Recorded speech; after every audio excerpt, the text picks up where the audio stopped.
Welcome back to MY Channel. Today, the story you're about to hear takes place in Cedar Ridge, Colorado. My name's Daniel Carter. I'm 32 years old, and in my family, I was always the one nobody expected much from. Not the smart one, not the talented one, definitely not the successful one. That title belonged to my older brother, Ryan. If you've ever grown up in a family with a golden child, you know exactly what I mean. There's always that one kid who can do no wrong, the one whose mistakes become learning experiences, while yours become proof that you were always the disappointment. Ryan was that kid. Straight A's, football captain, business degree. Everyone in town called him the future. And me? I was the kid who worked after school fixing computers in a dusty repair shop downtown. The one who skipped football practice because someone's laptop needed saving. The one who didn't go to the fancy university my parents bragged about because I took a job instead. To them, that meant I had failed before I'd even started.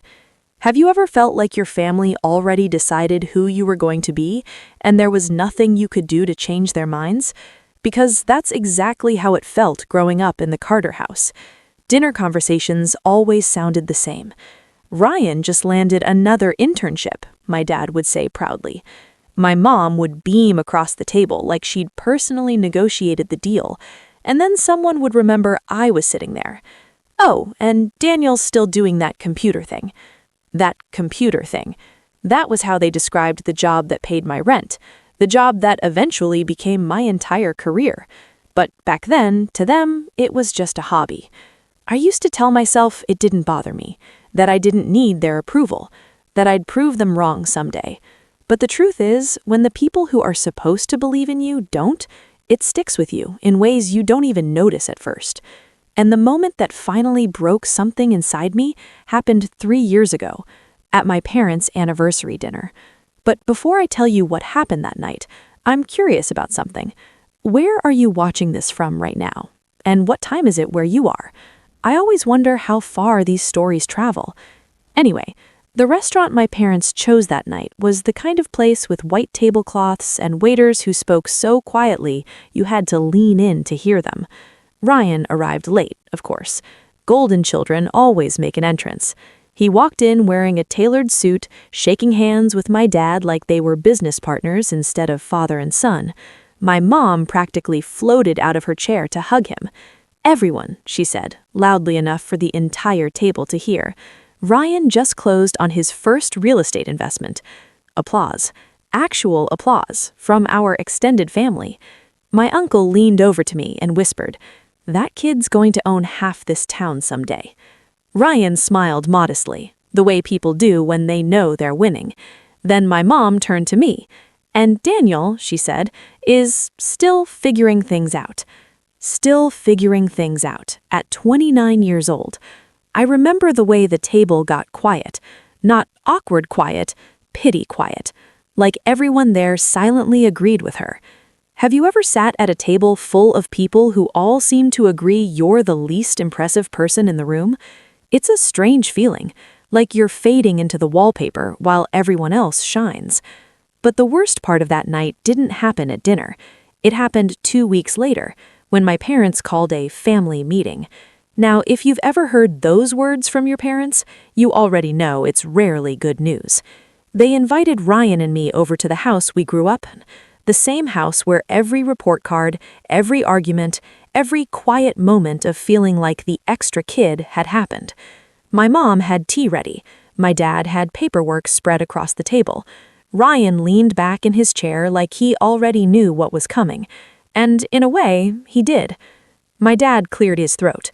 "We've been reviewing our estate planning." Those words alone told me exactly what this was about. Inheritance. My mom folded her hands together like she was about to deliver a speech. "We've decided Ryan will inherit the house and the majority of our assets." The way she said it was so casual, like she was announcing a change in dinner plans. Ryan didn't even look surprised. But then my dad added something that made the room go completely silent. "We know you've never been very financially stable, Daniel, so it makes sense for Ryan to handle things." Not financially stable. The irony of that sentence almost made me laugh, because there was something about my life, something about the work I'd been doing quietly for the last 5 years, that nobody in that room knew. Not my parents, not Ryan, not anyone. But they were about to, just not the way they expected. Ryan didn't react when my dad finished speaking, not even a little. He just nodded slowly, like this was the most logical decision in the world, like it had already been decided years ago. My mom slid a thin folder across the table toward me. "You'll still receive a small portion, of course," she said quickly, as if that softened the blow. "But Ryan is better suited to manage everything." Better suited. Those 2 words echoed in my head. I looked down at the papers, legal language, percentages, signatures. Ryan would inherit the house, the savings, the investment properties my parents had spent 20 years building. And me? A polite footnote. Have you ever had someone reduce your entire place in a family to a line in a document? Because that's what it felt like. For a moment, nobody said anything. Ryan finally broke the silence. "Look, Dan," he said, leaning forward like a motivational speaker. "It's not personal. I just have more experience with investments." Not personal, I almost smiled, because if there's one thing I've learned about people who say something isn't personal, it usually is. But instead of arguing, I just closed the folder. "Okay," I said. 3 simple letters. That was it. No yelling, no fight, no dramatic speech. And that confused them more than anything. My mom frowned slightly. "That's all you're going to say?" I shrugged. "You've already made the decision." Ryan leaned back again, satisfied. My dad gave a small nod, like a judge approving a final verdict. And just like that, the meeting was over. But what none of them realized was that the story they thought they were writing for my life had already been rewritten, just not by them, by me. Because while my family believed I was still figuring things out, something very different had been happening behind the scenes. Remember that computer repair shop I used to work at? The one my parents dismissed as that computer thing? 5 years ago, the owner decided to retire.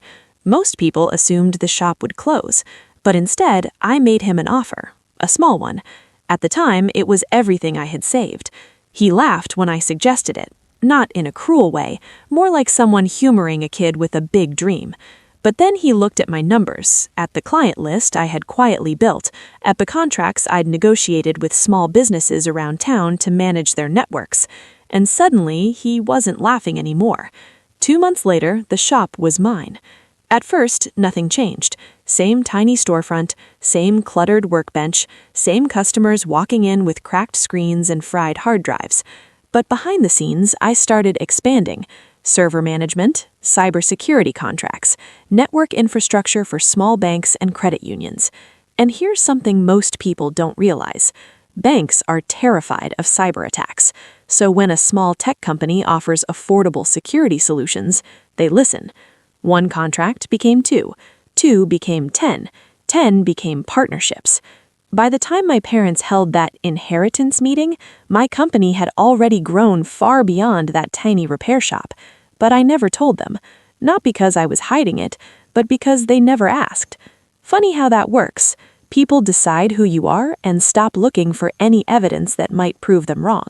So after that meeting, I went back to my life, back to the office, back to building something that didn't depend on their approval. Expanding, watching. And eventually, the opportunity I never expected appeared. It started with a phone call from a regional bank. They needed a new cybersecurity partner. But during our meetings, another conversation started happening. One about modernization, about restructuring, about new investors. And one afternoon, their CEO asked me a question I'll never forget. "Daniel, have you ever considered moving beyond technology and into ownership?" I thought he was joking, but he wasn't. That bank had been struggling quietly for years. Outdated systems, falling behind competitors. They needed fresh leadership and investment. And through a series of partnerships, investors, and months of negotiations, I became part of the group that acquired it.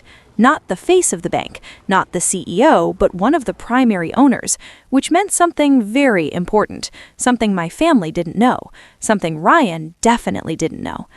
Because 2 years after that inheritance meeting, Ryan made the biggest investment of his life. He bought a massive new property development, and to finance it, he took out a very large mortgage from a regional bank, a bank that had just recently changed ownership, a bank that now belonged to the same investment group I was part of, a bank where, technically speaking, I sat on the board. But the real twist came the day I saw his name appear in one of the monthly financial reports. Ryan Carter. Loan amount, $2.8 million. Collateral, 3 properties, including my parents' house. I stared at the screen for a long time because the irony was almost unbelievable. The brother who inherited everything had just tied the entire family fortune to a mortgage held by the bank I partially owned.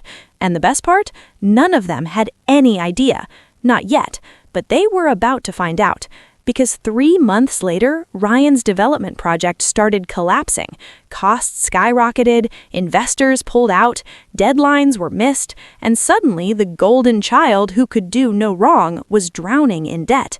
The first missed payment came in early spring. The second came a month later, and by the third missed payment, standard bank procedure required escalation. Normally, cases like that get handled quietly by the collections department, but when I saw the name attached to the file, I asked for the meeting myself, which meant that 2 weeks later, Ryan walked into a conference room expecting to negotiate with a bank representative. Instead, he found me sitting at the head of the table. The look on his face when he realized why I was there was something I will probably never forget. His confidence disappeared instantly.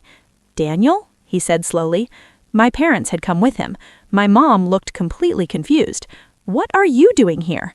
I folded my hands on the table, and for the first time in my life, the entire balance of power in our family had shifted. "Well," I said calmly, "I suppose you could say, I handle investments now." The silence in that room felt heavier than anything I'd ever experienced. Ryan looked from me to the bank documents and back again. Then the realization hit him. "You're part of this bank?" he asked, not angry, just stunned. I nodded. One small movement, but it changed everything. My father slowly sat down. My mother's face had gone pale, and Ryan finally understood the truth. The brother they had dismissed for years now controlled the mortgage holding their entire future. He swallowed hard. So what happens now? That question hung in the air for a long time. Because technically the answer was simple. The bank could take everything. But life is rarely that simple. So I looked at them, really looked at them. The same people who once decided I wasn't capable of handling responsibility. The same people who gave everything to Ryan. And I asked myself something important. Not what the bank would do, but what I would do. Because sometimes the greatest revenge isn't destruction, it's control. So I leaned back in my chair and said something none of them expected. "Let's talk about restructuring the loan." The relief in my mom's eyes was immediate. Ryan exhaled like he'd been holding his breath for 10 minutes. But before anyone could celebrate, I added one more sentence. "Under new terms." And those terms were about to change our entire family forever. But before I tell you what those terms were, I want to ask you something.